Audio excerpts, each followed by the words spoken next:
Non pasou do empate sen goles o Pontevedra fronte ao Badaxoz, un rival directo ante o que os granates ofreceron unha pobre imaxe.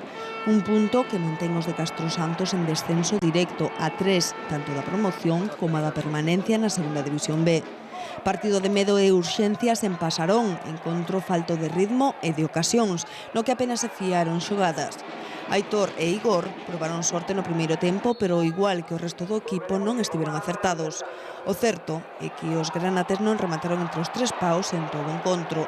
E no minuto 36 reclamaron penalti sobre Pendín nun barullo na área. O colexiado non o viu así e amosoulle cartón ao arxentino. Con todo, a ocasión máis clara deste período foi pro Badaxoz no minuto 40, córner que peitea o exxogador do Ourense Aloisio no primeiro pau e que desaproveita Solano. Así rematou o primeiro tempo e comezou o segundo. Os 3 minutos da reanudación do xogo, Villuela gozou dunha ocasión clarísima para marcar, pero afortunadamente pro Pontevedra, Orlando Quintana respostou cunha gran parada. O metacanario meteu a lúa ao xusto para evitar o tanto visitante.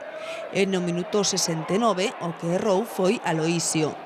No 84 son os pacenses os que reclaman un penalti de Aitor sobre David.